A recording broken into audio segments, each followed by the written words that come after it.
না, তিনি বাকশাল করছে, সে বাকশালের মধ্যে লাইন ধরে প্রেসিডেন্ট জিয়া বাকশালের সদস্য হন নাই, হয়েছেন তো। যে দুইজন হয় নাই তারা তো অন্য কাজটা খুবই খারাপ। ফরওয়ার্ডলি গাইডেড না করলে এটা ডিরেইলড হয়ে যায়। যেমন ইউনূসের আশকারায় একটা ভায়োলেন্স হয়ে। এর আগে তত্ত্বাবধায়ক সরকার ব্যবস্থা নিয়ে একটু আলোচনা করতে চাই যে সংবিধানে পঞ্চদশ সংশোধনীতে আনা কয়েকটি বিষয় অবৈধ ঘোষণা করেছেন হাইকোর্ট, এবং তত্ত্বাবধায়ক সরকারে ফিরতে যাচ্ছে বাংলাদেশ এমন একটি কিংবা গণভোটে আবার প্রতিষ্ঠিত হচ্ছে। বিএনপি হঠাৎ করেই তত্ত্বাবধায়ক সরকারে কেন ফিরতে যাচ্ছে, কিংবা এই রায়ের মধ্য দিয়ে কি আসলে তত্ত্বাবধায়ক সরকারে ফেরা সম্ভব কিনা, আপনার একটু বিশ্লেষণ শুনতে চাই। ধন্যবাদ। বাংলাদেশ জাতীয়তাবাদী দল বাজার যেটা বললেন হঠাৎ করে কেন ফিরছে, এটা তো তাদের ফেরার পিছনে, এটা আগের থেকে মামলা চলতেছিল। সে মামলা হাইকোর্টের রায়ের উপরে আপিলে বিভাগে এটা বিচারাধীন ছিল, সেখানে রায় হয়েছে। হতে পারে সরকার হয়তো এটাতে অসম্মতি প্রকাশ করে নাই বা কোনো প্রভাব বিস্তার করে। আইনমন্ত্রী বলেছেন এটি তাদের নির্বাচনী অঙ্গীকার কিংবা প্রতিশ্রুতি, তারা তত্ত্বাবধায়কে ফিরতে চান। এগুলো আপনার সময় রাজনৈতিক দলের কৌশল বদলায়। যেমন প্রথম যখন তত্ত্বাবধায়ক সরকারের জন্য আন্দোলন চলতেছিল তখন কিন্তু বাজাদের বেগম খালেদা জিয়া তত্ত্বাবধায়ক পছন্দ করেন নাই। তিনি বলছেন পাগল এবং শিশু ছাড়া আর কেউ নিরপেক্ষ হয় না। কিন্তু আন্দোলনের চাপে শেষ পর্যন্ত তিনি সেটা মেনে নিলেন, এবং মেনে নেওয়ার পর তিনি প্রথম শাহাবুদ্দিন সাহেবের দেয়া নির্বাচনে প্রধানমন্ত্রী হলেন। তো এরপরে মোটামুটিভাবে এখনও বাংলাদেশে বলা হয়ে থাকে যে ওই তত্ত্বাবধায়ক সরকারের আমলে যে নির্বাচনগুলো হয়েছে, বিচারপতি শাহাবুদ্দিন সাহেব, তারপরে আপনার হাবিবুর রহমান সাহেব বিচারপতি লতিফুর রহমান, এরপরে সর্বশেষ সাধারণ এটিএম শামসুল হুদা, এগুলো গ্রহণযোগ্য হয়েছে। যদিও রাজনৈতিক দল আমাদের এখানকার অপসংস্কৃতি অনুযায়ী কেউ স্থূল কারচুপি, কেউ সূক্ষ্ম কারচুপি বলে থাকে, নানান রকম অভিযোগ এগুলো করবে। তার কারণে এখানে রাজনীতিবিদগুলো তো রাজনীতিবিদ নাই, এরা বেশিরভাগ নিজের সুবিধা অনুযায়ী ব্যাখ্যা দেয়। জনগণ যাহা গ্রহণ করে, মানুষের কাছে যাহা গ্রহণযোগ্য হয়, আন্তর্জাতিকভাবে যেটা প্রশংসিত হয়, সেটাও তারা মানতে চায় না তার পছন্দ না হলে, এবং মনে করে যদি এটা মেনে নেয় তাইলে ওই সরকারের ক্রেডিট হয়ে যাবে। আমি ব্যক্তিগতভাবে তত্ত্বাবধায়ক সরকার কখনো পছন্দ করি না। এই জন্য করি না যে পিঠাভাগের জন্য বানর আনার তো দরকার নেই। আপনি নির্বাচন হওয়ার পরে 5 বছর এরা সরকার চালাবে, আর 3 মাসের মধ্যে এই সরকার ঠিক করার জন্য কারা নির্বাচনে আসবে সেটার জন্য আপনি বানরের পিঠাভাগের জন্য নিরপেক্ষ লোক আনবেন, রাজনীতিবিদ দিয়ে হবে না, এটা গ্রহণযোগ্য হয় না। তার মানে কি? এইটার মানেটা হইল আমার ব্যাখ্যা, আমি যেটুকু বুঝি, যে আমাদের রাজনীতিবিদরা নিজেদেরকে জনগণের কাছে আস্থায় আনতে পারেন না, বিশ্বাসে আনতে পারেন না, এবং তারা এত বেশি কলুষিত থাকে যে তারা ক্ষমতায় থেকে 5 বছর রাজত্ব করতে পারে কিন্তু পরে সুন্দর একটা নির্বাচন দিতে পারে না। তাহলে এটা কলঙ্কটা কার? রাজনীতিবিদদের। আবার রাজনীতিবিদদের আর একটা কলঙ্ক আছে, তারা তো আমার উপর খেপবে এসব বললে, সবসময় খেপে, উচিত কথা কারো পছন্দ হয় না। সেটা হইল যখন সামরিক সরকার আসে, আমাদের এখানে তো ঘটলো না, একবার বঙ্গবন্ধুকে হত্যা করলো, তারপরে প্রেসিডেন্ট জিয়া যখন দল করলেন, সেই দলে কারা আসলো? ওই রাজনীতিবিদরাই তো আসলো সব। তাকে লেজিটিমেসি কারা দিল? মার্শাল লকে এই রাজনীতিবিদরাই দিল। আবার যখন প্রেসিডেন্ট জিয়াকে হত্যা করে আরেকজন আসলো, মাঝখান দিয়ে সাত্তার আসলো, সাত্তারকে তো আবার আরেকটা ধরতে গেলে কুর মতো করে ফেললো। তারপরে এরশাদ আসলেন, হ্যাঁ, এরশাদ এসে তাকে আউট করলেন না, আবার প্রেসিডেন্ট জিয়া খুন হলেন। তো আবার যখন এরশাদ আসলো, তার পার্টিতে কারা গেল? ওই আগে যারা জিয়াউর রহমানের পার্টিতে গেল, বা আগের আওয়ামী লীগে ছিল বাজাদ হওয়ার আগে, সেগুলা রাজাকার, আলবদর, আলফাম সহ সবগুলা নিয়ে একটা গুটা দিয়ে তারা সব আবার আসলো। এবং রাজনীতিবিদদের মধ্যে অনেক সময়, বেশিরভাগ ক্ষেত্রে বড় বড় সিজন তাদেরও নীতি থাকে না। ধরেন সে কোরবান আলী, আওয়ামী লীগের কত নাম করা পুরনো ব্যক্তি, তিনি এরশাদের সেখানে মন্ত্রিত্বে চলে গেলেন। আবার জিয়াউর রহমানের যেগুলা ছিল মন্ত্রী টন্ত্রী, এরা বেশিরভাগ আবার এরশাদে গেল।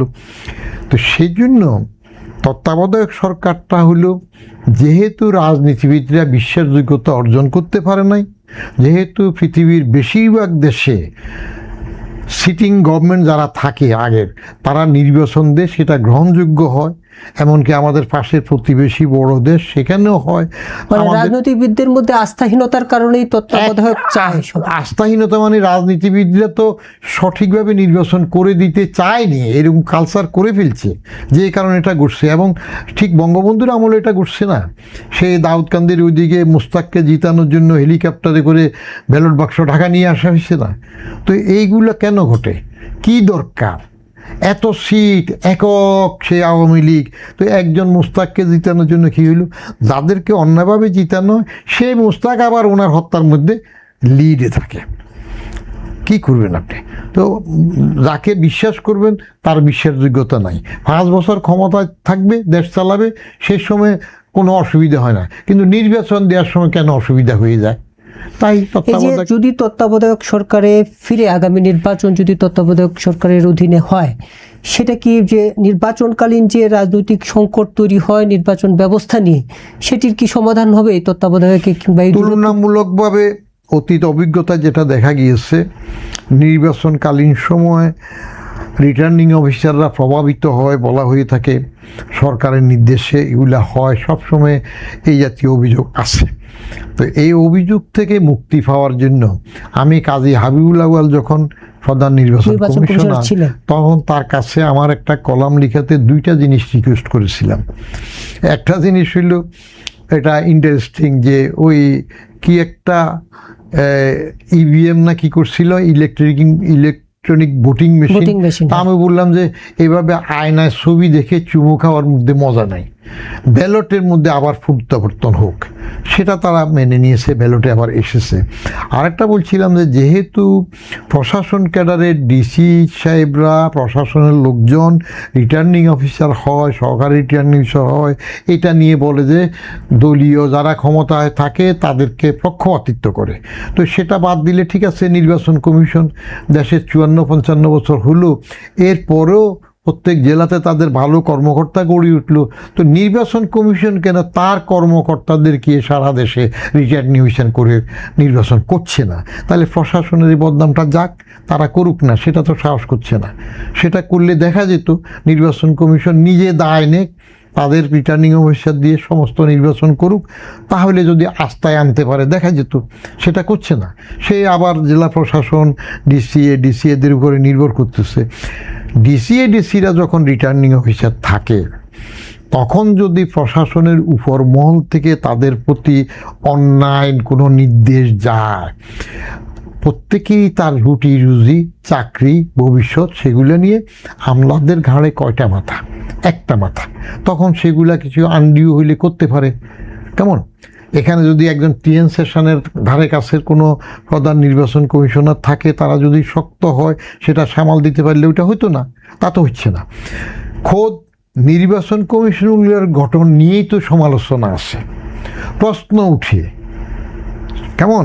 এই যে সার্চ কমিটি করা হয়, বাছাই করা হয়, সে বাছাইটা কি আইওয়াস হয় না সত্যিকারই বাছাই হয়? আবার ওই যে দরখাস্ত আহ্বান করে কারা হতে চায়, কেমন? তো সেই জন্য এগুলো প্রশ্নবিদ্ধ থাকাতে নির্বাচন কমিশনে যারা আছে তাদের শানে নজুল দেখলে, তাদের অতীত বিবেচনা করলে এগুলো অনেক কিছুই ডিএনএ টেস্টে বোঝা যায় যে হ্যাঁ, পক্ষপাতিত্ব হয়ে গেছে। তাহলে যদি আগের কোনো দলের ভক্ত সচিব, কোনো দলের ভক্ত অন্য চাকরিতে ছিল, তারা যদি এখানে আসে, স্বাভাবিকভাবে তার এইদিকে একটু ঝুঁকি থাকতে পারে। এখন সমাধান কি? সমাধান হলে ওই চেয়ারে গেলে যদি তিনি নিরপেক্ষ হয়ে যান, কারণ চেয়ারের অনুরক্ত হলে কাজটা সহজ হতে পারে। একটা ছোট্ট উদাহরণ দিই, মনে করেন কফিল উদ্দিন মাহমুদ সাহেব একসময় এনবিআরের চেয়ারম্যান ছিলেন, জাদরেল সিএসসি অফিসার।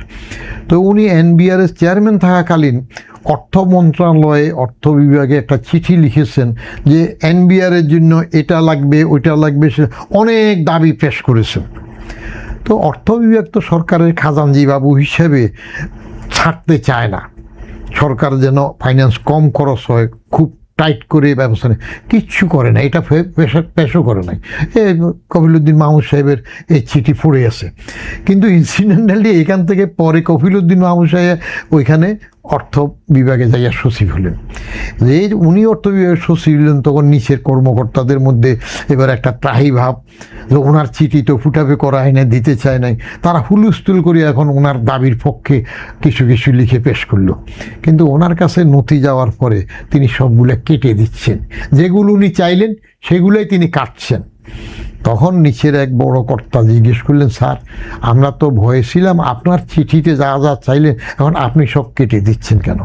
তার রিপ্লাই ছিল, দেখো আমি যখন জাতীয় রাজস্ব বোর্ডের চেয়ারম্যান ছিলাম তখন আমার দায়িত্ব ছিল, কাজ ছিল রাজস্ব বোর্ডের জন্য যত কিছু নিয়ে এটাকে আমি বড় করতে পারি, ফ্লারিশ করতে পারি, সেই জন্য আমি তখন অনেক দাবি করেছি। আর আমি যখন অর্থ বিভাগের সচিব হয়ে আসলাম, এখন আমার দায়িত্ব হলো সরকারের যত কৃচ্ছ্রত সাধন করে যত কম দিয়ে পারা যায় সেই জন্য আমি কেটে দিচ্ছি।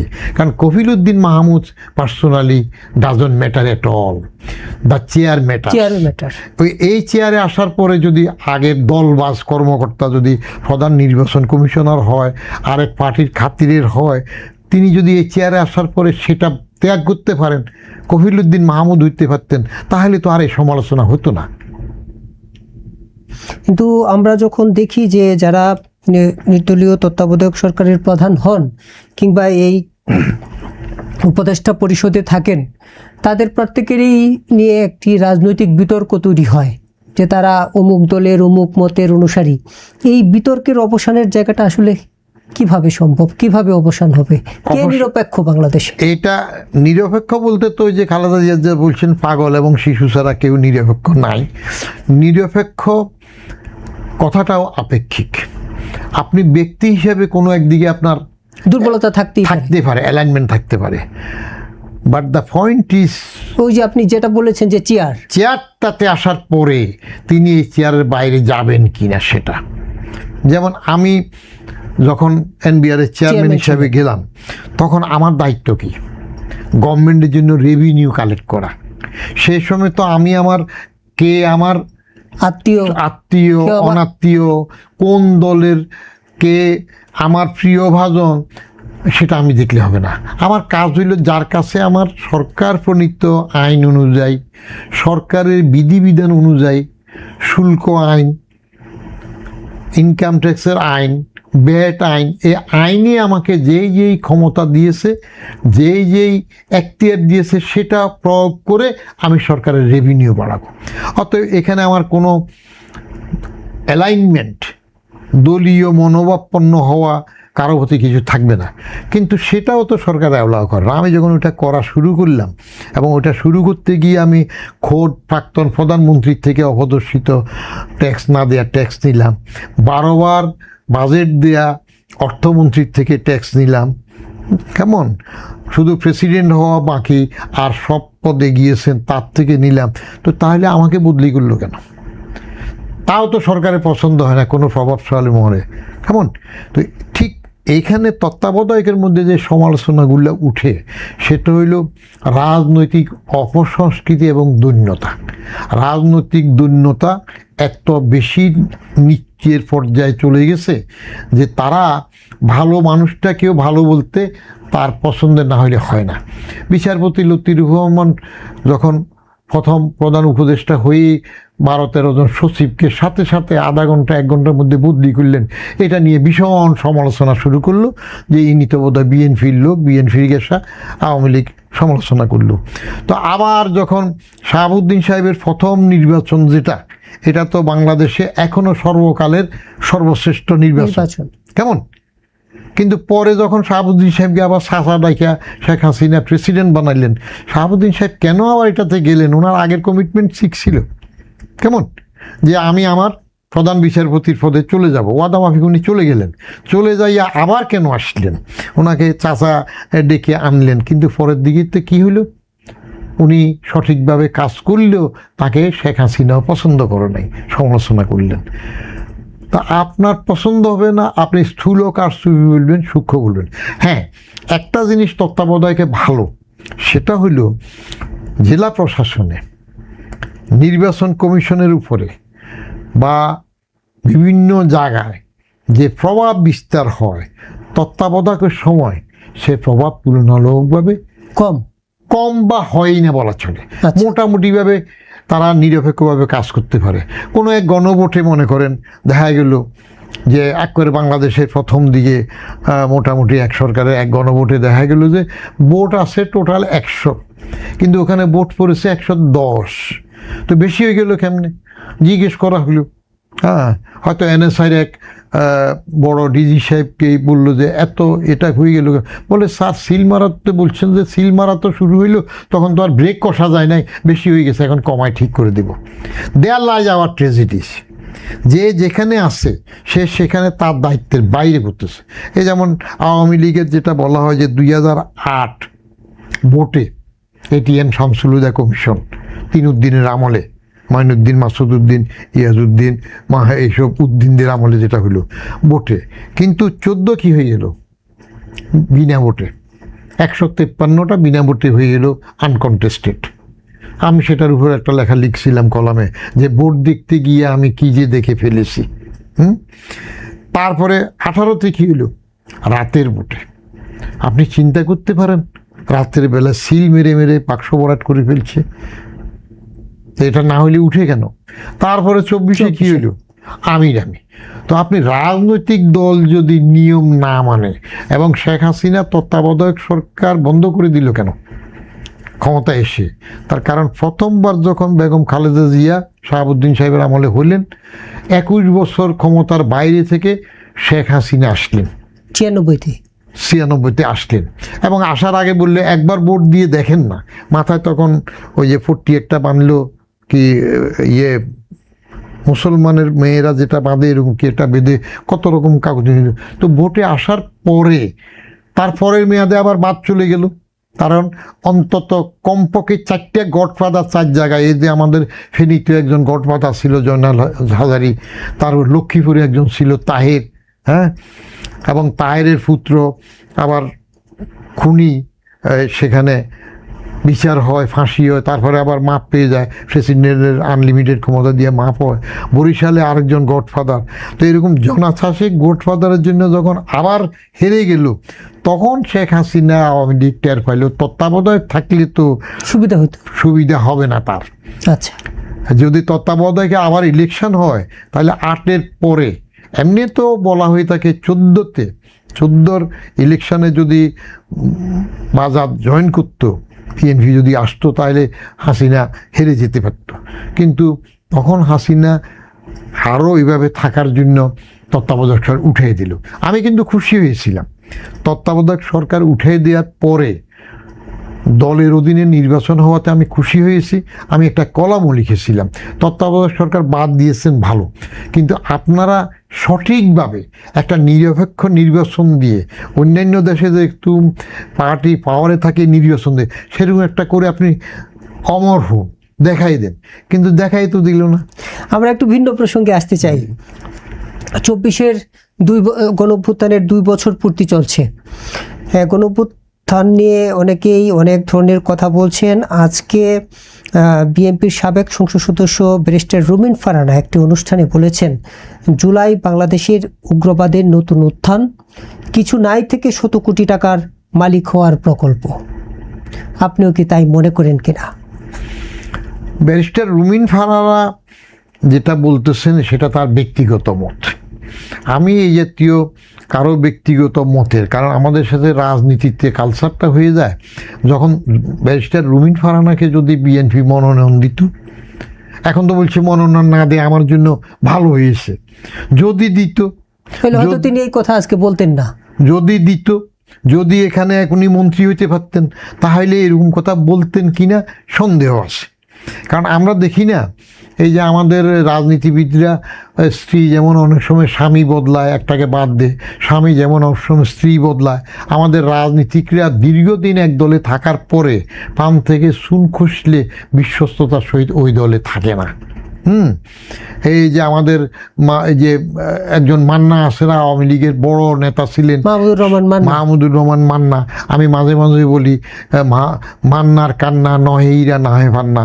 তো উনি দল বদলাইয়া নিজে দল করলেন, এভাবে আসলেন, অন্যেরা আসলেন। এখন যারা এইবার বিএনপি যাদেরকে নিল, শেখ হাসিনাকে আমি একটা লেখায় পরামর্শ দিয়েছিলাম 24-এর ইলেকশনের আগে, যে এইভাবে বন্টক করে দেন, এরে এতটা দেন, ওরে এতটা দেন, যেগুলা গলাবাজি করতেছে আপনি সিম্পল মেজরিটি 160-70টা থাকলেই হবে।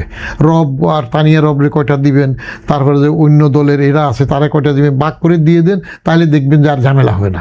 কিন্তু গৌণ করতে যাইয়া সব নিজে আসতে যাই করলো। এইবার বাজার কিন্তু সেই টেকনিকটা কাজে লাগিয়েছে।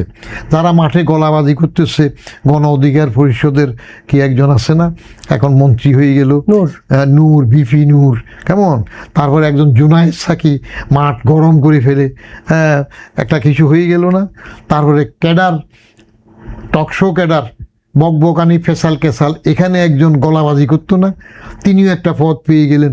তো বাজাদ এবার ট্যাকপুলে যেগুলো এরকম গলাবাজি করে, বাইরে হইয়াল্লা করে, যে নিজে একা দাঁড়াইলে কোনো ভোটে পাবে না, টিকবে না, একজন না, এই তথাকথিত জোট করে টোরে তাদের কাছে নিয়ে এগুলো নিল, একটা স্টেবল গভর্নমেন্ট নিয়ে আসলো, কেমন। আর আমি ব্যক্তিগতভাবে বলি, জোটটা যদি উঠে দিতে পারেন তাহলে আরও ভালো। কারণ জোটের বানান তো আমার বাচ্চা একটারে বলছি, সে বানান করছে GOAT। আচ্ছা, সে ইংরেজিতে জোটের বানান করছে GOAT। এখন GOAT তো আরেকটা অর্থ হয়, যেটা আমরা সবসময় শিখে আসছি। জোট উঠাই দেন, তাহলে দেখবেন যে একজন না দুজন না দল, এগুলা এমনিই মরে যাবে। শক্তি থাকলে নিজেরটাতে নিজে হোক। মানে এই একজন না দুজন না দল যেটার কথা আপনারা বলছেন, তাদের মুখ বন্ধ করার জন্য কি এই জোটের সংস্কৃতি? হ্যাঁ, তাদেরকে আনতে হবে, করতে হবে। এই জোটের সংস্কৃতি হওয়াটাই তো এই যে জুলাই বিপ্লবের টকববে তরুণ, এরা কোথায় চলে গেল? 71-এর সেই জামাতের পকেটে চলে গেল, কেমন। ওরা ওদের ভোট করতো, হারলে হারতো, জিতলে জিততো, সাহস হইতো। তো ওই ক্ষমতায় আসার জন্য অস্থির। ওদের ওখানের মধ্যে একজন চিফ হুইপ হইল না, কে? Nahid Islam chief whip. বয়স কত? আর বাজাদের চিফ হুইপ নুরুল ইসলাম মনি, বয়স কত? কি রেজাল্ট! নুরুল ইসলাম মনির রেজাল্ট জানেন তো কতবার হইতেছে? 2বার তো নিজে স্বতন্ত্র হয়ে নির্বাচিত হইলে, পরে দলে আসলো। Brilliant result. তাহলে একজন পাকতে পাকতে সিজন হয়ে আসলো, আর একজন যাত্রাতেই ক্ষমতার জন্য অস্থির হয়ে গেল। এবং তারা ক্ষমতাতে আসলো যেহেতু তারা ইউনূসের নিয়োগকর্তা। ইউনূস নিজেই বলছে যে ছাত্ররা আমার নিয়োগকারী। তো নিয়োগকর্তারা ক্ষমতায় আসলো, ক্ষমতায় এসছে ওই যেটা বললেন এখন রুমিন ফারানা বলতেছে টাকা এই সে, এটা হবেই। কারণ কাঁচা, 3টা জিনিস আমার ফেভারিট কথা সবসময় বলি, কাঁচা বয়সটা খুবই খারাপ। ফরওয়ার্ডলি গাইডেড না করলে এটা ডিরেইলড হয়ে যায়। যেমন ইউনূসের আশকারায় একটা ভায়োলেন্স হয়েছে এই দেশে, তার পিরিয়ডে টোটাল সামাজিক মান মানিতে শেষ হয়ে গেছে, মব কালচার হয়েছে, এখন কেউ কাউকে মানে না। এই অবস্থা একটা ভালো রেওয়াজ করে দিছে। আর একটা হইল কাঁচা অর্থ, এইটার গরম, অসম্ভব রকমের গরম কাঁচা অর্থ।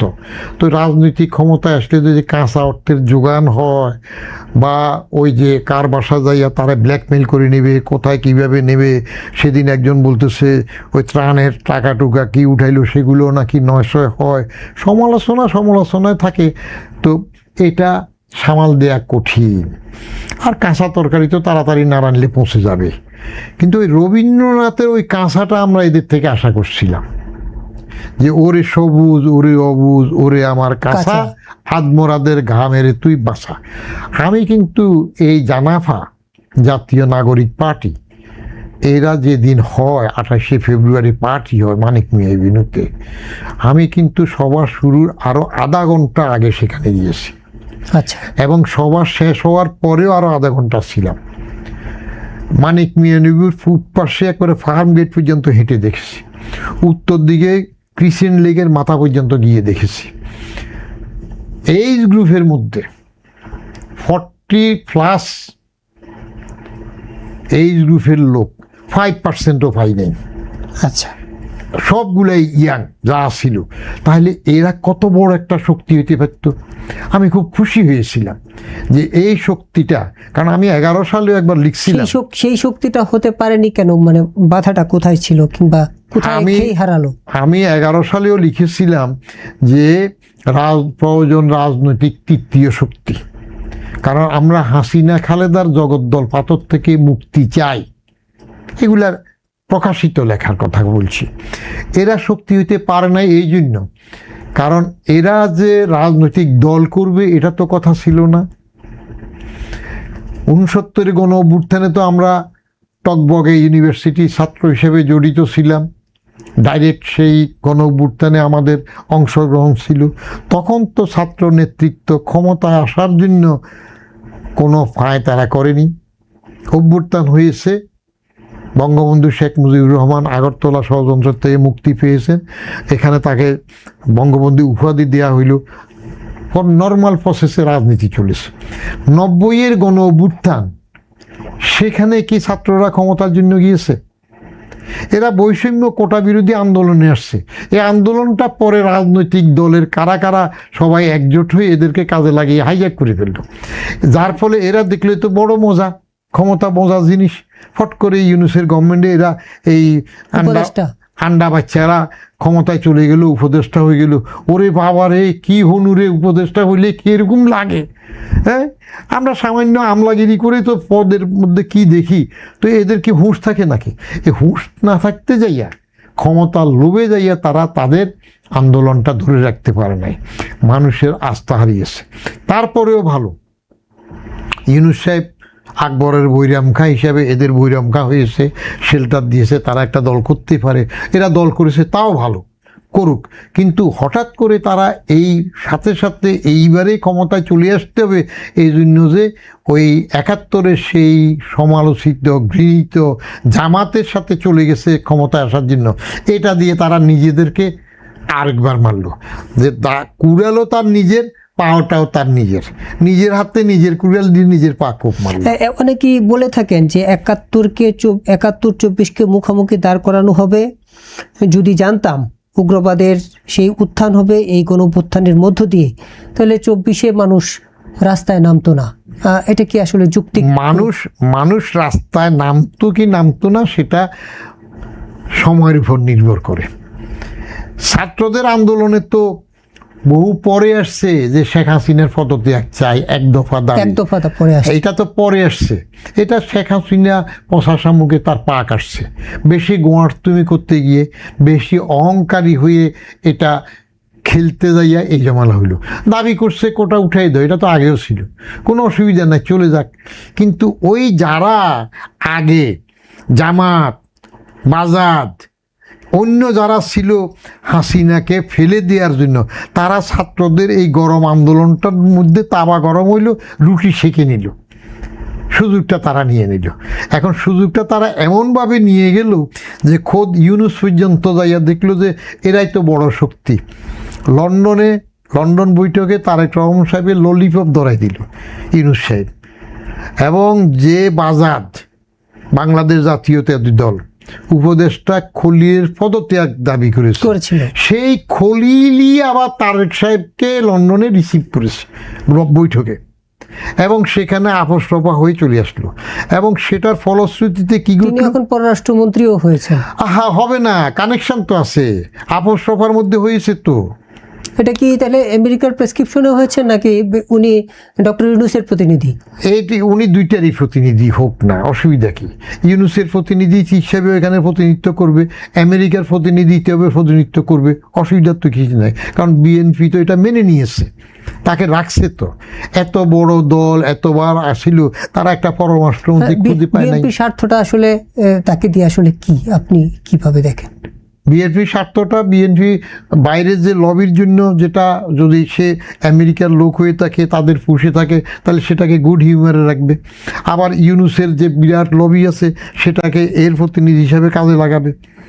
প্রত্যেকে তো নিজের অস্তিত্বটা টিকে রাখতে চায়, টিকে থাকতে চায়, কূটনৈতিক কৌশলে হোক, চলে বলে কৌশলে, ম্যাকিয়াভেলি হয়ে হইলে থাকে, সেজন্য রাখা হয়েছে। এটা তো আমি প্রথমেই বলছি যে বিএনপির মতো দল কি একটা পররাষ্ট্রমন্ত্রী খুঁজে পায় নাই? যেমন আওয়ামী লীগ ফজলে কবিরের জন্য বাংলাদেশ ব্যাংকের বয়স সীমা বাড়াই দিছে, যে এত বড় দল একটা গভর্নর খুঁজে পায়নি। কারণ কি? এগুলো হইল অ্যারেঞ্জড স্টেজ মিনিট খেলা, কার কাকে সুবিধা হবে। আবার বিএনপি ক্ষমতা এসে এখানে গভর্নর বদলাই দিল, নিজের দলের লোক দিয়ে দিল। বিএনপি ক্ষমতা এসে সিটি কর্পোরেশন থেকে শুরু করে উপজেলা পরিষদ, জেলা পরিষদে নিজেদের লোক দিয়ে দিল, দখল করে ফেললো। মানে কাকে দিয়ে স্বার্থ হাসিল হবে সেটাই আগে বিবেচ্য বিষয়। সব সময় রাজনীতিতে ম্যাকিয়াভেলি জিন্দাবাদ। ম্যাকিয়াভেলি কৌশলে আপনি আসবেন, কখন কাকে দিয়ে কোনটা হবে। যেমন ইউনূস সাহেবকে তারা গুড হিউমারে রাখতেছে কেন? ইউনূস সাহেব আগেও বিএনপি বামাপন্ন ছিল, বিএনপি মনা ছিল। আমি 11 কি 12 সালে ইউনূস সাহেবের উপর আমার 4-5টা লেখা আছে। সে সময় একটা লিখছিলাম যে আপনি এইভাবে না বলে বিএনপিতে জয়েন করলেই তো পারেন। তার শখ ছিল, আসছে, হয়েছে, কিন্তু দেশটাকে নামাই গেছে, স্ট্যান্ডার্ড শেষ করে গেছে, একটা ভায়োলেন্সের কালচার সৃষ্টি করে দিয়েছে, মানমানিতা নাই। এখন যে কোনো রাজনীতিতে আপনি খেল দেখবেন, যখন যাকে দরকার যেভাবে খেলা হয় তাকে নিয়ে খেলবে, কারণ রাজনীতির নীতিটাই হইল বাজ পাখির নীতি। আপনাকে আরেকটু গণঅভ্যুত্থান নিয়ে আলোচনা। গণঅভ্যুত্থানের 2 বছর কতটুকু স্বপ্ন পূরণ হলো? আমরা দেখি যে সাধারণত গুটি কয়েকজনেই গণঅভ্যুত্থানের নেতৃত্ব নিয়ে সামনের সারিতে আছে, বাকিদের মুখ এখন একেবারেই অচেনা। তাহলে এই কয়েকজনের কাছে গণঅভ্যুত্থান বন্দী হয়ে গেল নাকি? আপনার একটু মূল্যায়ন জানতে চাই 2 বছরে। কাদের জানাভার? গণঅভ্যুত্থান যারা করেছে। ও তো জাতীয় নাগরিক পার্টি নিয়ে বলেন। আচ্ছা, আপনার একটা গল্প বলি, এনজয় করবেন। রাস্তার মোড়ে মোড়ে ভিক্ষা করে বাটি হাতে। তো ও শুনছে ওই দেশের রাজা বড় দয়ালু, আচ্ছা, যে যেটা চায় সেটা দিয়ে দে। এই তো রাজার দর্শনের জন্য সে প্রত্যেক দিন খালি মোড় বদলায়, রাস্তার মোড় বদলায়, কিন্তু রাজা কোনখান দিয়ে যায় সে আসে না। অবশেষে 10-12 বছর রাস্তার মোড় বদলানোর পরে হঠাৎ করে দেখে যে রাজা আসতেছে, খটখট খটখট আওয়াজ, রাজবহর আসতেছে। সে হাত উঠাইল, ভিখারি। থামলো রাজা, কি চাই? ও তো বুঝে না রাজা আসলে কি চাইবে। জীবনে 1 স্বর্ণ মুদ্রাও সে পায় নাই কোনোদিন ভিক্ষা হিসাবে, কিন্তু তার মনে হইল ওই আরেকজন তারে ভিক্ষা দেওয়ার সময় বলছিল যে 10,000 স্বর্ণ মুদ্রা হইলে সে গাড়ি বাড়ি সব কিছুর মালিক হবে। ওই যে শুনছে আরেকজন থেকে, সে ফট করে রাজারে বললে 10,000 স্বর্ণ মুদ্রা দেন আমারে। রাজা তাজ্জব হয়ে গেল, একটা ভিখারি 1 স্বর্ণ মুদ্রা পায় না, যেখানে 10,000 স্বর্ণ মুদ্রা চাইলো। বলে যে কি করবা? হুজুর, তাহলে আমার গাড়ি বাড়ি সব হয়ে যাবে, আমার আর ভিক্ষা করা লাগবে না। রাজা ফাঁসের লোকরে বললো, যাও 10,000 স্বর্ণ মুদ্রা তারে দিয়ে দিল। দিয়ে দেওয়ার পরে এর মনে হইল, আল্লাহ 10,000 স্বর্ণ মুদ্রা রাজা দিয়ে দিল, তো তাহলে রাজার গোড়াটা চাইলাম না কেন? কারণ আমার তো অভ্যাস ভিক্ষা করার, তাহলে রাজার এই বড় ঘোড়া করে আমি একটু ভিক্ষা করতে পারতাম। তো আবার হাত তুললো। হুজুর কি? বলে যে হুজুর, আমার অভ্যাস তো ভিক্ষা করা, আপনার এই ঘোড়াটা যদি আমার দিতেন, এটা তো কয়েক স্বর্ণ মুদ্রা, তাহলে আমি এই ঘোড়ায় সরি ভিক্ষা করতাম। রাজা তার হাতে চাবুকটা তার পাছায় 2টা বাড়ি দিয়ে চলে গেল। এরা যখন আন্দোলন করছে, তারা কি এরকম ক্ষমতায় আসবে, উপদেষ্টা হবে, রাজনৈতিক অভিলাষে আন্দোলন করেছিল? নেভার। কিন্তু যেই তারা সাকসেসফুল হয়ে গেল, 6 তারিখে ঢাকা আসবে বলল, তাবা গরম হয়ে গেল, ফিটার হাঁসটা সব যাদের অর্থায়ন সহ এই দেশে যেটা ঘটে সবগুলা তৈরি হয়ে গেল, জামাতি টামাতি শিবির টিভি সব। তখন তারা দেখলো যে the battle of Waterloo was lost for 5 minutes. তাবা যেহেতু গরম হয়েছে, একদিন আগায় ফেললো, রুটি সেঁকে ফেললো। তারা তো ক্ষমতায় আসবে এটা প্ল্যান করে নাই, কোনো নিয়ম নীতি চিন্তা করে নাই। কিন্তু যেই সুযোগ আসলো, তখন ভাবলো যে তাহলে আমরা এই সুযোগ নেই, এইবার ওই উপদেষ্টা হবে 2-3 সেখানে যাবে, এই করবে সেই করবে। They themselves did not get them ready for politics. সে গ্রুমিংটা হওয়ার আগে এটা হয়েছে, যার ফলে তাদের মধ্যে ডিভিশন হচ্ছে। কিছু উপরে চলে আসছে, ক্ষমতা ছিল, তারা নিজের আখের গুছাচ্ছে, যেসব সমালোচনা হচ্ছে। আর বাকিরা বলল এটা তো কথা ছিল না, তাদের মধ্যে বিভাজন হচ্ছে। এখন এক শ্রেণী তারা থাকবে যে যেহেতু একবার হয়ে গেছে, এবং যাত্রাতেই বাচ্চাতেই বিরোধী দলের সিভিপ হয়ে গেছে একজন, অন্যরাও এরকম কিছুতে এসে গেছে, অনেকে এমপি হয়েছে, এটা জামাতের মধ্যে ঢুকছে তারা এই কারণেই। তো নিজের ভোটে তো হইতে পারবে না, জামাতের সাপোর্টে আসলে ওই জোটে গেলে তারা একটু পদে আসবে। তো এখন পদে যখন কিছুতে তারা এসে গেছে, তাহলে কি তাদের প্রতি মানুষের আস্থাহীনতা তৈরি হয়েছে? এত জনসমর্থন, অবশ্যই, এত মানুষের অবশ্যই, অংশগ্রহণ, অবশ্যই আস্থাহীনতা তো তৈরি হয়েছে। কারণ তারা ইন্ডিপেন্ডেন্ট ভোট করতো এবার, যেহেতু দল করছে, হারতো, কোনো অসুবিধা নাই, আরো সামনে বয়স তো অনেক। তাহলে আস্থাহীনতার টের পেয়েই তারা জামাতের ডেরায় গিয়ে আশ্রয় নিয়েছে।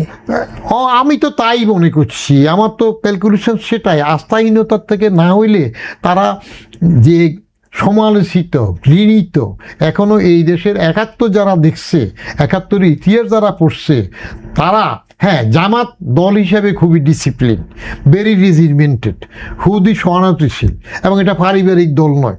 আমাদের আলীবাজার দুইটা তো পারিবারিক দল, পরিবারের বাইরে তো কেউ আসতে পারে না। তো সেদিক থেকে এই জানাফা জাতীয় নাগরিক পার্টি, যারা জাফা না, আমি বলি মাঝখানে না দিয়েছে, আগে যা পরে পা জাতীয় পার্টি, মাঝখান দিয়ে এরা বললো আমরা জাফা না, আমরা জানাফা জাতীয় নাগরিক পার্টি। আচ্ছা। তো এরা নিজস্ব সত্তা নিয়ে তো একটা তৃতীয় শক্তি হতে পারতো। তো এরা ওইখানে গেল, ওই বললাম না, কুড়ালো নিজের, পাও নিজের। এখন তারা টিকে থাকবে কতটুকু 5 বছর পরে আস্তে আস্তে এই দলের ভবিষ্যৎ আসলে কি তাহলে? ওই তো ইউনিয়ন পরিষদে ইন্ডিপেন্ডেন্ট নির্বাচন করবে, করুক, করে কয়জন আসতে স্থানীয় পারে। সরকার নির্বাচনে আর এই দলের ভবিষ্যৎ আর এক সুবিধা আছে একটা, সেটা হইল ওদের যে মব ভায়োলেন্স গেল, বিনা পরীক্ষায় পাস নিয়ে নিল, সবগুলাতে আন্দোলন করে করে করলো, বঙ্গবন্ধুর বাড়ি ভেঙে দিল, সবগুলা করলো না, করে মব হিসাবে তারা প্রতিষ্ঠিত হয়েছে, তো শক্তি আছে। এইবারে এইচএসসি পরীক্ষায় কত পার্সেন্ট ড্রপ হইল? 36%, মোর দেন 1/3। এটা কি মব ভায়োলেন্সের কারণেই এই প্রভাব পড়েছে? এটা আমি প্রস্তাব রেখেছি, আরেক টক শোতে বলেছি, এটা প্রত্যেকটা ইনস্টিটিউশন দেখা দরকার, যারা ড্রপ করেছে এরা কারা, কোন আমলের এসএসসির লোক এইচএসসিতে আসছে, এরা কেন ড্রপ করেছে, এটা বের হলে দেখা যাবে যে এই মবের সাথে জড়িত কতগুলি। এটাতে বরং সুবিধা হবে, জানাফা এদেরকে এখন দাওয়াত দিতে পারে, যে আওয়ামী লীগে যারা চিহ্নিত মামলা নাই তারাও জানাফাতে আসতে পারে, দাওয়াত দিয়েছে দলবাড়ির জন্য, এদেরকে আর দাওয়াত দিতে পারে যে বাছাধনরা এইচএসসি পরীক্ষা ড্রপ করছে, অসুবিধা কি, এসে দাও, আমাদের দলে যোগ দাও, আমরা তো মবে ওস্তাদ আছি, তোমাদেরকে ভাতা টাতার থেকে শুরু করে সব কিছু দিয়ে ঘুরবো, আমাদের দলও বাড়ি হবে, সেটা করতে পারে। নিরপেক্ষভাবে যদি এরা এবার এই নির্বাচনটা করতো, তাহলে তো তাদের কোমরে কতটুকু শক্তি, মানুষ কতটুকু তাদের ভোট দেখা যেত গ্রহণযোগ্যতা। কিন্তু তারা তো 32 নম্বর ভাঙাকে খুবই যৌক্তিক মনে করে, এবং একটি প্রতিহিংসার যে চরিতার্থ 32 নম্বর ভাঙার মধ্য দিয়ে তারা দেখিয়েছে।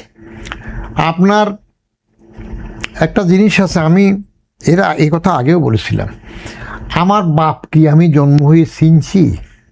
আমার বাপটাকে, বাপকে তুই বাচ্চা শিশু সাথে সাথে জন্মের পর চিনে? মা বলেছে, ফুফু বলছে, মা খালারা সবাই বলতে হয়েছে, আবার বাপ আমারে কোলে নিয়ে পৃথিবীর চাপা আব্বু আব্বু আব্বু আব্বু করছে, এটা করতে করতে আমি চিনছি এটা আমার বাপ। এটা আমার বাপ নয় প্রমাণ করতে হইলে কার সাক্ষী লাগবে? মা। একমাত্র মা জানে বাবাকে। এবং আফ্রিকান দেশে একটা ঘটনা ঘটেছে না, যে এক মহিলার একসাথে যমজ শিশু হইল দুইটা, একটা হোয়াইট আর একটা ব্ল্যাক। আচ্ছা, কারণটা কি? কারণ হইল পরপর একসাথে ওই মহিলার সাথে একটা কৃষ্ণাঙ্গ এবং একটা শ্বেতাঙ্গ দুইজন মিলিত হয়েছে। ইন্টারনালি তার ওভারিতে 2টা স্পার্ম 2 জায়গায় হয়েছে, কৃষ্ণাঙ্গেরটা হয়েছে, শ্বেতাঙ্গের একটা হয়েছে। তো মা বাপ নয় বলতে গেলে তখন মার সাক্ষী লাগবে, ডিএনএ টেস্ট করতে হবে।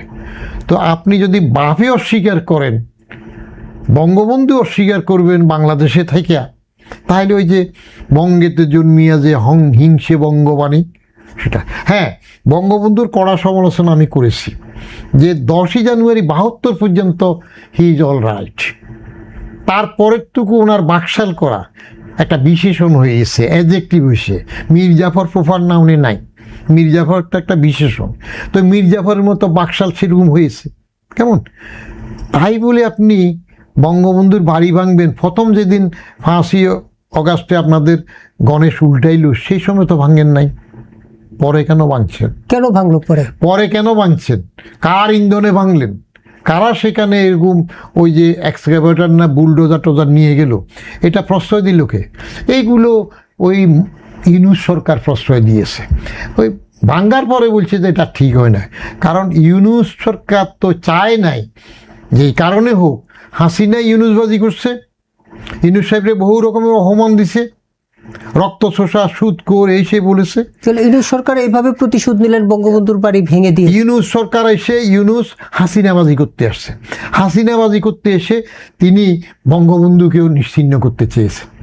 না হইলে আর্মি আছে ফিল্ডে, সব আর্মি থাকার পরে একটা বঙ্গবন্ধুর বাড়ি কেন রক্ষা হয় নাই? কেন পারে নাই? কারণটা কি? সরকার নিজে যদি প্রশ্রয় দেয় তো এটার ফল কি হবে? ওই যেটা আমি বললাম, এখনও বলতেছি, আগেও বলছি, ইউনূসের জীবদ্দশায় যদি তার ইউনূস সেন্টার এবং গ্রামীণ ব্যাংক ভাঙ্গা হয়, তাহলে ইউনূস বুঝবে ন্যাচারাল জাস্টিস কাকে বলে। আমরা আগে ন্যাচারাল জাস্টিস দেখছি না? বঙ্গবন্ধু হত্যার সাথে যারা জড়িত ছিল ঘোষিত অঘোষিতভাবে, ন্যাচারাল জাস্টিসে তারা কেউ কি হত্যা হয় নাই? হয়েছে। তো এই ইউনূসের এই কাজটা হয়তো আমি বাঁচবো না, হায়াতে কুলাবে না, কিন্তু এটার ন্যাচারাল জাস্টিস আসবে না। ভিতরে এই জায়গায় যদি কুমতলব থাকে তাহলে এটা প্রকাশ হয়ে যায়। মল যতই ডেকে রাখেন কাঠি দিয়ে নাড়া দিলে তার দুর্গন্ধ বেরোবে, ফুলের সুবাস আপনি ঢাকা রাখলে এটা বের হবে। অতএব ইতিহাস থেকে এই জিনিসটা বেরিয়ে যাবে আস্তে আস্তে, আরও সময় গেলে আরও বেরোবে। মানে আপনি যেটা বলছিলেন যে ন্যাচারাল জাস্টিস হত্যাকাণ্ডের শিকার হয়েছে বঙ্গবন্ধুকে হত্যার পর, মানে তিনি কে কিংবা কাদের নাম একটু পরিষ্কার করে যদি বলেন। আপনি বঙ্গবন্ধুকে তো জাতির পিতা মানতে চাচ্ছেন না, বেনিশ করবেন। আপনি ফাউন্ডিং ফাদার্স চাচ্ছেন, মা একটা থাকবে, বাপ অনেকটা বানাবেন। আমরা দেশে মুসলিম লটতে কি আছে, স্ত্রী 4টে হইতে পারে একসাথে, হ্যাঁ অনেক স্ত্রী হয়, কিন্তু একজন স্ত্রীর অনেক স্বামী কি আছে বিধান? তো আপনি তো এখন ফাউন্ডিং ফাদার্স অনেকগুলো বলতে চাচ্ছেন, আপনি বঙ্গবন্ধুকে অস্বীকার করবেন। আমি 14th সংশোধনী যখন হয় তখন আমি জাতীয় সংসদে কাজ করি। এখন যারা বাজার ক্ষমতায় আছে তারা এগুলো শুনে কোন আমলের আমি জানি না।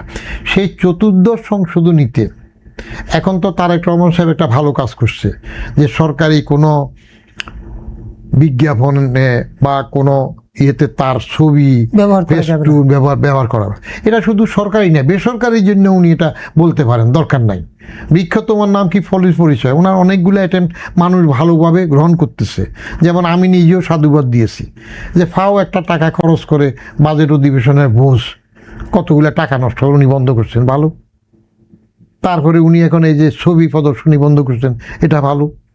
তিনি দলের লোকজনরা শুল্কমুক্ত গাড়ি নিবে না, প্লট নেবে না। আমি যেটা জানতে চাচ্ছি, কারা ন্যাচারাল জাস্টিসের শিকার হলেন, আপনার নাম যদি একটু বলেন। ন্যাচারাল জাস্টিসের শিকার কে না হয়েছে, আপনার সবসময় সব নাম বলা লাগে না। ন্যাচারাল জাস্টিসে আমরা অনেকগুলো জানি। হ্যাঁ, যারা বঙ্গবন্ধু হত্যার পরে যখন কাউকে বলা হইল যে প্রেসিডেন্ট ইজ কিল্ড, তখন কি জবাব দিয়েছে? So what, vice president is there. আছে না? মেজর হাফিজের এক লেখাতেও তো এটা উঠছে। তো তাহলে কারা কোনখানে আছে? ঠাকুর গড়ে কেড়ে আমি কলা খাই না, এগুলো হয় না। মেজর আপনি বিচার করলে সব আমলের সবটা বিচারে যাবেন। 71-এর যারা মাস কিলিং করছে তাদের বিচার করেন, আবার তারপরে যাইয়া স্বৈরাচারের এ সময় করেন, 71-এর পরে 69-এর করেন। খালি 24-এর গণ অভ্যুত্থানের হত্যার বিচার করলে, তবে বিচার করলে সবটা হবে।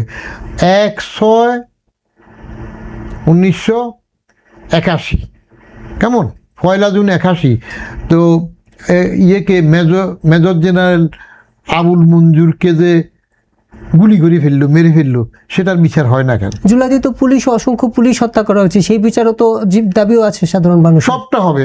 আপনি শাপলা চত্বরের বিচার করবেন, এটা করবেন, বিচার করলে সবগুলো হবে। এই প্রসঙ্গ কেন আসে না? পুলিশ হত্যার বিচার কেন আসে না? যারা করে না তারা কেন করে না সেটা আমি বুঝি না। তারা সুবিধা অনুযায়ী একজনে এক একটা চায়। মনে করেন র্যাব নিষিদ্ধের কথা উঠছে না, কেমন? তো এখন বলতেছে রিফাইন করবেন।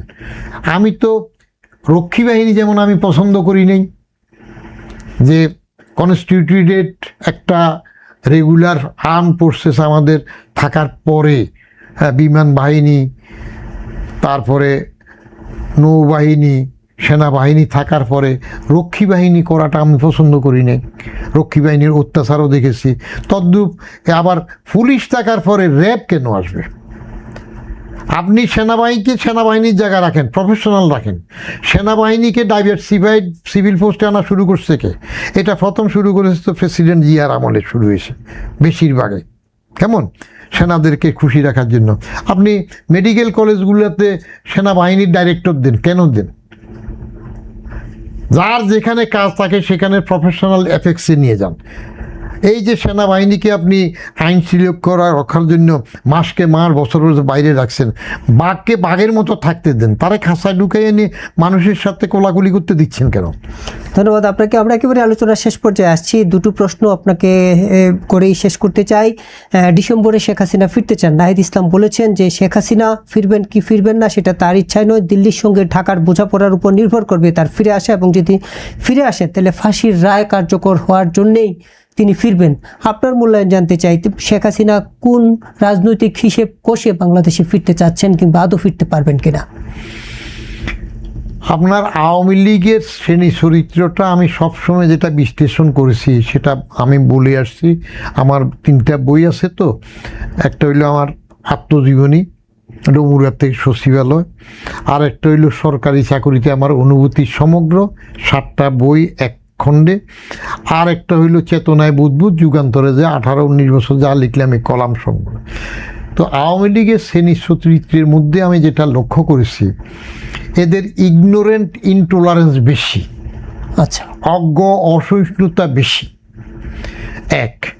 দ্বিতীয় ছিল আওয়ামী লীগ দলের মধ্যে গুটি কয়েক লোক ছাড়া বাকি বেশিরভাগ লোক আখের গুছানোতে ব্যস্ত, যেটা এখন অন্য রাজনৈতিক দলের মধ্যেও সংক্রমিত হচ্ছে। তারা শেখ হাসিনা যখন দুঃখ করলো বঙ্গবন্ধু হত্যার পরে দেশে এসে, 17ই মে 81 তো আসলেন, দুঃখ করলেন যে আওয়ামী লীগের এত বিরাট তৃণমূল সংগঠন কোনো লোক বের হইল না। বের হবে কেন? তারা যখন দেখলো যে খোদ বঙ্গবন্ধুরে মেরে ফেলছে, তা আমি আর জামালে যাব কেন? কারণ দলের জন্য অনুরক্ত জীবন দেবে সেরকম তো কেউ ছিল না। সব লুটপাটের মধ্যে আখের গুছাইল। লুটপাটে আখের যদি না গুছে এখন সব পালায় কেন? সব পাতি নেতাও পালায় কেন? সেটার উপর নির্ভর করবে। শেখ হাসিনা পালায় না বলছে, যে শেখ হাসিনা পালায় না, তো আমি এটা ঠিক মূল্যায়ন করি। শেখ হাসিনা আসলে পালায় নাই। কারণ শেখ হাসিনা কি আগেও বলেছে ইরানের শাহ নাকি, নিজে প্লেন চালায় চলে গেছে নাকি? তাকে কারা এরকম সসম্মানে ওখানে পাঠিয়েছে? কার সাথে কিভাবে আলাপ হয়ে এটা গেছে? এটা তদন্ত কমিশন করে বের করেন না। এই যে হেলিকপ্টার নাকি প্লেনে করে যে গেল, এইরকম সুন্দর করে গেল, কারা তাকে সেখানে উঠাই দিল? কিভাবে গেল? চট করে চাইলে কি পারে? সেখানে মিস্ট্রি আছে, এগুলা বের হবে আস্তে আস্তে। এটা কারা, আপনার কি মনে হয়? এইটা কারা, কোন শক্তিরা, সেগুলোর মধ্যে অনেকগুলা কথা আছে। এটা আমাদের এখন যিনি ক্ষমতা আছেন, জেনারেল সাহেব আছেন, ওয়াকারুজ্জামান সাহেব, তারা নিশ্চয়ই এটা জানে। কেমন ইন্ডিয়াতে গেছে, ইন্ডিয়াও নিশ্চয় জানে। এটা কিছু না ঘটলে কিভাবে যেতে পারছে? ওটা বের হলে সে কমিশন করে তদন্ত করে ওটা বের করে না কিভাবে, তাহলে আসল সত্য আসবে। তিনি কি আসলে ফিরবেন নাকি? আচ্ছা, আসলে ফিরবেন কিনা সেটা আমি অনেক সময় বলি, একটা ঐকিক নিয়মের অঙ্ক শিখেছিলাম আমরা। আচ্ছা, বঙ্গবন্ধু হত্যার আগ পর্যন্ত আওয়ামী লীগ ক্ষমতা ছিল কয় বছর? 3.5 বছর। তো 3.5 বছর ক্ষমতা থাকার পরে, খোদ জাতির জনকের নেতৃত্বে থাকার পরে এই দল এত অপ্রিয় হয়ে গিয়েছিল যে ক্ষমতা আসতে 21 বছর লেগেছে। তো সে ঐকিক নিয়ম করতে গেলে আরো কত বছর লাগবে? 17 বছর একাধারে থেকে গেল টোটাল পিরিয়ড। তাহলে এটা বিবেচনা আসতে চায় না। কিন্তু তারপরে উনি যখন বলছেন আসবেন, উনি যদি রবার্ট ব্রুস হতে চান, আসতে চান, আই ডু ওয়েলকাম। আসুন, এসে উনি ফেস করুন। আর প্রথম যে চলে গেছে তারা জোর করে পাঠানো ছাড়া উনি নিজে যেতে চেয়েছিলেন কিনা সেটাও তো বেরুনের প্রশ্ন আছে। সরকার কি তাকে ট্রাভেল পাস দিবে? তার তো বৈধ পাসপোর্ট নেই বাংলাদেশে ফেরার। আর আসতে চাইলে সরকার তো তারে ওয়েলকাম করে আনবে। কি পরিস্থিতি হবে রাজনীতির? কি কোনো পরিস্থিতি কি হবে, আসুক না, আসলে দেখবেন। কারণ এই সরকার তো তাকে ফাঁসি দিয়েছে, বা আগের সরকার তো বিচার করে ফাঁসি দিয়েছে। তো ফাঁসি কার্যকর করতে হলে তাকে ওয়েলকাম করে আনতে হবে না? নাই বলবে কেন? তার ফাঁসি হয়েছে, তারা আনতে হবে তো। এখন কি এখানকার জল্লাদ পাঠিয়ে ইন্ডিয়াতে তারা ফাঁসি দিতে পারবে নাকি? এই হেডম কি বাংলাদেশ সরকারের আছে? তাহলে কি ভারত সরকার তাকে বাংলাদেশ সরকারের মানে চিঠির প্রেক্ষিতে তাকে ফেরত দিচ্ছে? বিষয়টি এরকম হতে পারে? বন্দি বিনিময় চুক্তি আছে, তবে আমার মনে হয় না ভারত সরকার সহসা তাকে ফেরত দেবে। তার কারণ হাসিনা নিজে তো বলছে তাদেরকে যা দিয়েছি এটা মনে রাখবে। তো ওটা মনে রাখতে গেলে হাসিনা যা ভারতকে দিয়েছে সব তাদেরকে দিয়েছে, মনে রাখতে গেলে তো ভারত এত তাড়াতাড়ি এত অকৃতজ্ঞ হইতে পারে না। এখন এটা ঘটবে কখন? যদি সুপার পাওয়ার যারা হাসিনাকে আউট করেছে, আমেরিকা বলেন বা অন্য কেউ যারা যোগ সদস্য, তারা যদি এটা ট্রেস করে ইয়েস সেন্ডার ব্যাক, তখন যদি এটা হয়। তা না হলে ভারত তো শেখ হাসিনাকে ইস্কাপনের টেক্কা তুলবে, তার হিসেবে নিজের কাছে রাখতেই চায়। তাহলে ডিসেম্বরে ফিরবে, এটা কি আপনার কাছে মনে হয় কিনা তিনি ডিসেম্বরেই ফিরবেন? এরকম তার যে মানসিক অবস্থান দৃঢ়তা, ডিসেম্বরে ফিরতে পারবেন কিনা? গণক রাজা গণক ডাকে যে দেশে বন্যা কেমন হবে। গণক খুব শেয়ানা পাবলিক, তো গণক বলে যে মহারাজ এইবারের বন্যা হবে সেঙ্গা তলতল। সেঙ্গা চিনেন? সনজাতীয় গড় একটা গাছের মুড়া জমির আইলে হয়, আচ্ছা, শক্ত শক্ত হয় আর সেঙ্গা বলে যে সেঙ্গা তলতল। তো গণকের মতো বলে দিছে সেঙ্গা তলতল। যখন এবার সেঙ্গা পানির তলে চলে গেল, রাজা ডাকাইলো, কি বললা তুমি? সেঙ্গা তলতল। বলে যে হুজুর বলছি না সেঙ্গা তলতল, অর্থাৎ সেঙ্গা পানির নিচে গেল। আবার যখন সেঙ্গার নিচে পানি থাকে তখন বলছি না সেঙ্গা তলতল, সেঙ্গার তলে পানি থাকবে। ইন্টারপ্রিটেশন গণক দুইভাবে ওপেন রাখছে। ডিসেম্বর বলছে কেমন এটা ভিতরে, আমি এখনো ভিতরে এমন কোনো শক্তি আওয়ামী লীগের দেখতেছি না তারাই অর্গানাইজ হচ্ছে। বরং আওয়ামী লীগ জানাপার সাথে, বাজাদের সাথে, জামাতের সাথে মিলেমিশে না তাদের যে অর্থ সম্পদ যা রোজগার করেছে, যা অর্জন করেছে, বৈধ অবৈধ, সেটি সুরক্ষিত রাখার চেষ্টা সেগুলো সুরক্ষিত করার চেষ্টা করবে, যেটা আওয়ামী চরিত্রে আগেও ছিল। নাহলে হাসিনা যাওয়ার পরে একটা লোক বাইরেছে, একটা লোক মরছে। তো হাসিনা যখন দুঃখ করছে, আমি আমার কলামে লিখছিলাম, হাসিনা বলছে যে বঙ্গবন্ধুরে হত্যা করলো, কেউ বের হইল না। আমি তখন লিখছিলাম যে খোদা না খাস্তা শেখ হাসিনারও যদি এরকম ভাগ্য হয় তখন আওয়ামী লীগের কেউ বের হবে না। একেবারেই শেষ প্রশ্ন, যে পাকিস্তান ভাঙার ইচ্ছা ছিল না মুজিবের, তাই স্বাধীনতার ঘোষণা দেননি। স্পিকার মেজর হাফিজ আজকে এই কথা বলেছেন। এটা কি সঠিক ইতিহাস নাকি ইতিহাস বিকৃতি? আপনার এই বিশ্লেষণ দিয়েই আমরা আলোচনা শেষ করতে চাই। মেজর হাফিজের নিজের ইতিহাসটা জানেন না? আমরা মেজর হাফিজের ফুটবল খেলা দেখার জন্য 70-এর দশকে স্টেডিয়ামে বসে থাকতাম। সেই হিরো আমাদের সেই মেজর হাফিজ। পরে যখন রাজনীতিতে আসলো তখন মেজর হাফিজ ওই 1/11-এর সময় নিজে আবার হিরো হইতে চাইলেন না। মেজর থেকে তিনি লেফটেন্যান্ট জেনারেল বা একেবারে দেশের কিছু হতে চাইলেন না। এটিএম শামসুল হুদা মূল বিএনপিকে চিঠি না দিয়ে মেজর হাফিজকে চিঠি দিয়েছে না? তাহলে সেই সময় সংস্কারপন্থী হয়ে মেজর হাফিজ কি করতে চাইছে দেখেছি না? তারপরে আমাদের সাইফুর রহমান সাহেব খোলা জিপের মধ্যে মাথা উঠে একটু উঠতে চাইছেন না? তো এই মেজর হাফিজরা সময় সুযোগে তো একসময় একটা কথা বলতে পারে। বাজার তার সুবিধার জন্য মেজর হাফিজকে সংস্কারপন্থীর থেকেও আবার এনে স্পিকার বানিয়েছে, ঠিক আছে। এখন মেজর হাফিজ এটা বলতেই পারে। হ্যাঁ, এটা কি সঠিক ইতিহাস নাকি? এটা সঠিক ইতিহাস নয়। কারণ মেজর হাফিজ কি 7ই মার্চের ভাষণ শুনেন নাই? হ্যাঁ, যে এইবারের সংগ্রাম স্বাধীনতার সংগ্রাম, এইবারের সংগ্রাম আমাদের মুক্তির সংগ্রাম। আমি যদি হুকুম দিবার নাও পারি, ঘরে ঘরে দুর্গ করে তুলো। হ্যাঁ, ওই 7ই মার্চে তিনি স্বাধীনতা ঘোষণা করেন নাই, কারণ সেটা একটা পলিটিক্যাল টেকনিকও থাকে। কেমন? এবং তিনি ধরা দিয়েছেন সেটাও একটা পলিটিক্যাল টেকনিকও থাকে। তো তিনি কত বড় নেতা বঙ্গবন্ধু শেখ মুজিবুর রহমান, তার অ্যাবসেন্সে, তার নামে এই যুদ্ধ হয়েছে। দেশ স্বাধীন হয়েছে। তখন তো কেউ আসে নাই, বাইরে বলে না, তাকে অস্বীকার করি না। তিনি বাকশাল করছে, সেই বাকশালের মধ্যে লাইন ধরে প্রেসিডেন্ট জিয়া বাকশালের সদস্য হন নাই, হয়েছেন তো। যে দুইজন হয় নাই তারা তো অন্য ইতিহাসে বিখ্যাত হয়েছিল। তো এখন যদি সময় সুযোগ তিনি স্পিকার হয়ে এই কথা বলেন, তাহলে তিনি তো অতীতটা ভুলে গেলেন। তিনিও তো আবার একটা হিরো হতে চেয়েছিলেন। ধন্যবাদ।